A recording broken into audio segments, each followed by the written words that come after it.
Hi guys, welcome to Shrinivan Management Studies.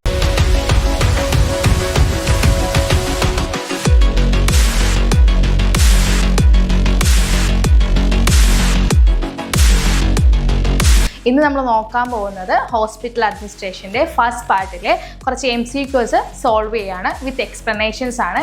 Okay, നമുക്ക് നോക്കാം. അപ്പോൾ നമ്മൾ ഫസ്റ്റ് ക്വസ്റ്റ്യൻ നോക്കാൻ പോവാണ്. നമ്മുടെ ഫസ്റ്റ് ക്വസ്റ്റ്യൻ ആയിട്ട് വരുന്നത് what is the primary role of a hospital administrator എന്നുള്ളതാണ്. നമ്മൾ ഹോസ്പിറ്റൽ അഡ്മിനിസ്ട്രേഷൻ കോഴ്സ് കഴിഞ്ഞിട്ട് നമ്മൾ ഫംഗ്ഷൻ, അതായത് ആ പെർഫോമൻസിലോട്ട് പോകുമ്പോൾ നമ്മൾ എന്താണ് പ്രൈമറി റോളായിട്ട് നോക്കുന്നത് എന്നുള്ളതാണ്. ഓപ്ഷൻസ് നോക്കാം. ഫസ്റ്റ് ഓപ്ഷൻ വരുന്നത് മാനേജിങ് പേഷ്യൻറ്റ് കെയർ എന്നുള്ളതാണ്.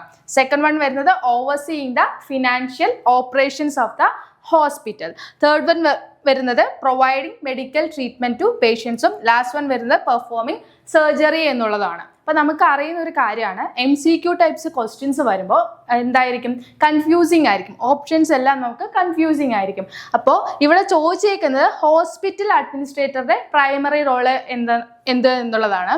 അപ്പോൾ നോക്കൂ, ഈ ഫസ്റ്റ് വണ്ണും തേർഡ് വണ്ണും ഫോർത്ത് വണ്ണും വരുന്നത് എന്താണ്, നമുക്കറിയുന്നത് ഹോസ്പിറ്റൽ അഡ്മിനിസ്ട്രേഷൻ എന്നത് നോൺ മെഡിക്കൽ സർവീസസ് ആയിരിക്കും നമ്മൾ പ്രൊവൈഡ് ചെയ്യുന്നത്. ഓക്കെ, ഈ മൂന്ന് ഓപ്ഷൻസും എന്താണ്, മെഡിക്കൽ സർവീസസുമായിട്ട് റിലേറ്റഡ് ആണ്. അപ്പോൾ നമുക്ക് ക്യാൻസൽ ഔട്ട് ചെയ്യാനുള്ള ഒരു ഓപ്ഷനാണ് ഇവിടെ വരുന്നത്. ഈ സെക്കൻഡ് ഓപ്ഷൻ എന്താണ് പറയുന്നത്, overseeing the financial operations of the hospital. അതെന്താണ്, മെഡിക്കലുമായിട്ട് റിലേറ്റഡ് അല്ല. അപ്പം നോൺ മെഡിക്കൽ സർവീസസ് ആണ് നമ്മൾ ഹോസ്പിറ്റൽ അഡ്മിനിസ്ട്രേഷൻ്റെ പ്രൈമറി ആയിട്ട് ചെയ്യുന്നത്. താഴെ തന്നിരിക്കുന്നതിൽ ഏതാണ് എന്നാണ് ചോദിച്ചേക്കുന്നത്. അപ്പൊ ആൻസർ ആയിട്ട് വരുന്നത് ഓപ്ഷൻ ബി ആണ്. ഓപ്ഷൻ ബി ആണ് ആൻസർ ആയിട്ട് വരുന്നത്. ഒരു നോൺ മെഡിക്കൽ സർവീസസ് ആയിരിക്കും ഹോസ്പിറ്റൽ അഡ്മിനിസ്ട്രേറ്റർ പ്രൊവൈഡ് ചെയ്യുന്നത്. ഓക്കെ, നമ്മൾ നെക്സ്റ്റ് ഒരു ക്വസ്റ്റിലോട്ട് പോകുന്നത്, the accreditation of a hospital is granted by which organisation in India. Okay, നമ്മുടെ ഹോസ്പിറ്റൽസിന് അക്രഡിറ്റേഷൻ കൊടുക്കുന്നത് ഇന്ത്യയിലെ ഏത് സ്ഥാപനമാണ്, ഏത് ഓർഗനൈസേഷനാണ് എന്നുള്ളതാണ് ക്വസ്റ്റ്യൻ. നോക്കൂ, WHO വേൾഡ് ഹെൽത്ത് ഓർഗനൈസേഷൻ ഉണ്ട്. ഓപ്ഷൻ ബി ആയിട്ട് വരുന്നത് NABH ആണ്, NAB ആണ് വരുന്നത്, national accreditation board for hospitals ആണ്. IMA എന്താണ്, ഇന്ത്യൻ മെഡിക്കൽ അസോസിയേഷൻ ആണ്. RCI എന്ന് പറയുന്നത് റിസർച്ച് കൗൺസിൽ ഓഫ് ഇന്ത്യ എന്നുള്ളതാണ്. അപ്പോൾ ഇവിടെ ചോദിച്ചേക്കുന്നത് അക്രഡിറ്റേഷൻ്റെ കാര്യമാണ്. ഹോസ്പിറ്റൽസിന് അക്രഡിറ്റേഷൻ കൊടുക്കുന്നത് ഇന്ത്യയിലെ ഏത് ഓർഗനൈസേഷനാണ് വരുന്നത്, ഓപ്ഷൻ ബി ആണ് ആൻസർ ആയിട്ട് വരുന്നത്. National accreditation board for hospitals എന്നുള്ളതാണ് ഇന്ത്യയിലെ ഹോസ്പിറ്റൽസിന് അക്രഡിറ്റേഷൻ പ്രൊവൈഡ് ചെയ്യുന്നത്. നമ്മൾ തേർഡ് ക്വസ്റ്റ്യൻ ആയിട്ട് നോക്കുന്നത്, which of the following is typically non part of hospitals. ഹോസ്പിറ്റൽസുമായിട്ട് താഴെ തന്നിരിക്കുന്നതിൽ ബന്ധമില്ലാത്തത് ഏതാണ് എന്നാണ് ചോദിച്ചേക്കുന്നത്. ഓപ്ഷൻ എ എന്താണ്, ഐഡന്റിഫൈങ് പൊട്ടൻഷ്യൽ ഹസാർഡ്സ് ആണ്. Option B evaluating legal risk ആണ്. തേർഡ് വൺ എന്ന് പറയുന്നത് പ്രൊമോട്ടിംഗ് മാർക്കറ്റിംഗ് ക്യാമ്പയിൻസ് ആണ്. Fourth one ensuring patient safety എന്നുള്ളതാണ്. അപ്പോൾ ഇതിൽ ക്വസ്റ്റ്യൻസിൽ നമുക്ക് ഓപ്ഷൻസ് കാണുമ്പോൾ തന്നെ മനസ്സിലാവും ഏതൊക്കെയാണ് ഹോസ്പിറ്റലുമായിട്ട് റിലേറ്റഡ് ആയിട്ടുള്ളത്. നമുക്ക് ക്വസ്റ്റ്യൻ എന്താണ്, റിലേറ്റഡ് അല്ലാത്തത് എന്നുള്ളതാണ്. അപ്പോൾ നമുക്ക് നോക്കാം. ഐഡന്റിഫൈങ് പൊട്ടൻഷ്യൽ ഹസാർഡ്സ് എന്താണ്, ഹോസ്പിറ്റൽസുമായിട്ട് റിലേറ്റഡ് ആണ്. ഏതെങ്കിലും ഹസാർഡ്സ് ഒക്കെ ഉണ്ടെങ്കിൽ അത് നമുക്ക് ഹോസ്പിറ്റൽസുമായിട്ട്, ഹോസ്പിറ്റൽ ഏരിയാസിലുള്ള ഹസാർഡ്സ്, അത് എന്തെങ്കിലും വരാൻ പോകുന്ന സാഹചര്യങ്ങൾ ഉണ്ടെങ്കിൽ അതെല്ലാം നമ്മൾ എന്താണ് ഐഡന്റിഫൈ ചെയ്യണം, അറിഞ്ഞിരിക്കണം എന്നുള്ളതാണ്. ഇനി ഇവാലുവേറ്റിംഗ് ലീഗൽ റിസ്ക്. അപ്പോൾ നമ്മൾ ഹോസ്പിറ്റലിൽ നമ്മൾ സ്റ്റാർട്ട് ചെയ്യുകയാണെങ്കിലും അതിനുശേഷമുള്ള ലീഗൽ റിസ്കുകളെ കുറിച്ച് നമുക്ക് ധാരണ ഉണ്ടായിരിക്കണം. ഇനി ഫോർത്ത് വൺ നോക്കൂ, എൻഷുറിംഗ് പേഷ്യന്റ് സേഫ്റ്റി. എപ്പോഴും എന്താണ്, ഹോസ്പിറ്റൽ ഒരു സർവീസിങ് ഏരിയ ആണ്, അതുകൊണ്ട് എന്താണ് പേഷ്യന്റിന്റെ സേഫ്റ്റി എന്നുള്ളത് എൻഷുർ ചെയ്തിരിക്കണം.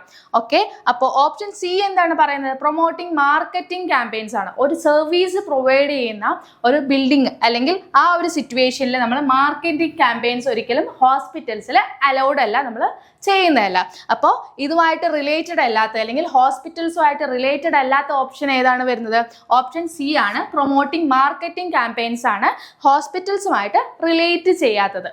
അടുത്തത് ഫോർത്ത് ക്വസ്റ്റ്യൻ ആയിട്ട് നോക്കുന്നത്, which document outlines the hospital policies regarding patient care safety and ethical aspects. നോക്കൂ, ഇവിടെ ഒരു ഡോക്യുമെന്റ് ഏതാണെന്നാണ് ചോദിച്ചിരിക്കുന്നത്. എന്തൊക്കെ കാര്യങ്ങൾ ഉൾപ്പെടുന്നതാണ്, patient care safety and ethical aspects.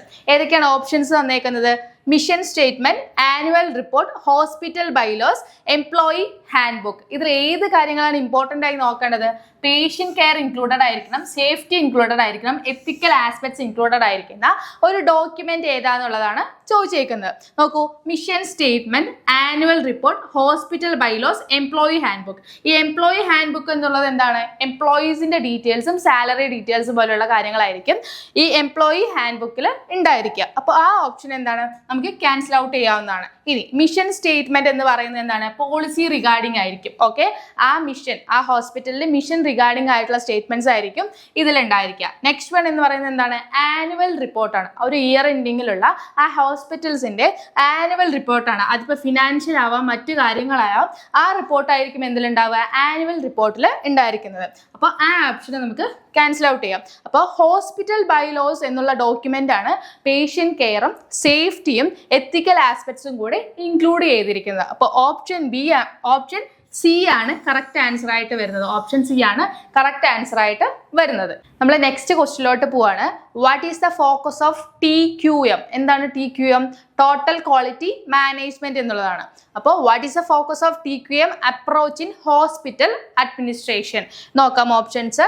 Increasing patient outflow, improving the efficiency of financial management, continuous improvement of healthcare services, hiring additional healthcare professionals എന്നുള്ളതാണ്. ഈ 4 ഓപ്ഷനിൽ what is the focus of total quality management approach in hospital administration എന്നുള്ളതാണ്. Increasing patient outflow എന്ന് പറയുന്നത് ഒരു good സർവീസിന്റെ ഭാഗമായിട്ട് വരുന്നതാണ്. അപ്പോൾ ഔട്ട്ഫ്ലോ ആണ്, പേഷ്യൻസിന്റെ എണ്ണം കുറഞ്ഞു വരുന്നു എന്നുള്ളത് എന്താണ്? ആ ഹോസ്പിറ്റൽ സർവീസസ് നല്ലതായിട്ട് പ്രൊവൈഡ് ചെയ്യുന്നുണ്ട് എന്നുള്ള രീതിക്കാണ്. Improving the efficiency of financial management ആണ്. അതെന്താണ്? ഫിനാൻഷ്യൽ ഏരിയയോട്ടാണ് പോകുന്നത്. ഇനി continuous improvement of health care services. ഈ ഹെൽത്ത് കെയർ സർവീസസ് എന്ന് പറയുന്നത് എന്താണ്? എല്ലാ കാര്യങ്ങളും കൂടി ഇൻക്ലൂഡ് ചെയ്തിട്ടുള്ളതാണ്. അപ്പോൾ ഇവിടെ നോക്കൂ, ടോട്ടൽ ക്വാളിറ്റി മാനേജ്മെന്റ് എന്ന് പറയുന്നത് എന്താണ്? Continuous improvement of health care services ആണ്. ഈ ഹെൽത്ത് കെയർ സർവീസസിൽ ഈ പറയുന്ന എല്ലാ കാര്യങ്ങളും വരും. ഫിനാൻഷ്യലിറ്റി ആണെങ്കിലും, അതുപോലെ തന്നെ പേഷ്യന്റ് ഔട്ട്ഫ്ലോ ആണെങ്കിലും, അഡീഷണൽ ഹെൽത്ത് കെയർ പ്രൊഫഷണൽ ആണെങ്കിലും, ഇതെല്ലാം എന്താണ്? ഹെൽത്ത് കെയർ സർവീസസിന്റെ ഉള്ളിലുള്ള കാര്യമാണ്, അതിന്റെ പാർട്ടായിട്ട് വരുന്ന കാര്യമാണ്. അപ്പോൾ ഓപ്ഷൻ സി ആണ് ആൻസർ ആയിട്ട് വരുന്നത്. Hiring additional health care professional എന്ന് പറയുന്നത് എന്താണ്? നമ്മൾ റിക്രൂട്ട് ചെയ്യാണ് ചെയ്യുന്നത്. അപ്പോൾ ടോട്ടൽ ക്വാളിറ്റി മാനേജ്മെന്റിൽ ആ ഒരു അപ്രോച്ചിൽ ഈ 4 ഓപ്ഷനിൽ ഏതാണ് ആൻസർ ആയിട്ട് വരുന്നത്? Continuous improvement of health care services ആണ്. ഓക്കെ, ഇന്ന് നമ്മൾ നോക്കിയത് ഹോസ്പിറ്റൽ അഡ്മിനിസ്ട്രേഷൻ്റെ ഡിഫറെൻറ്റ് ഏരിയാസിലുള്ള 5 ക്വസ്റ്റ്യൻസും വിത്ത് എക്സ്പ്ലനേഷൻസും ആയിരുന്നു. നെക്സ്റ്റ് ക്ലാസ്സിൽ നമ്മൾ ഇതേപോലെ തന്നെ 5 ക്വസ്റ്റ്യൻസും അതിൻ്റെ എക്സ്പ്ലനേഷനും ആയിട്ട് കാണാം. നമ്മൾ 21 മാനേജ്മെൻറ്റ് സ്റ്റഡീസിൽ പുതിയ ബാച്ച്, ഹോസ്പിറ്റൽ അഡ്മിനിസ്ട്രേഷൻ്റെ പുതിയ ബാച്ച് സ്റ്റാർട്ട് ചെയ്യുന്നുണ്ട്. അപ്പോൾ താല്പര്യമുള്ളവർ താഴെ കാണുന്ന നമ്പറിൽ കോൺടാക്ട് ചെയ്യാം.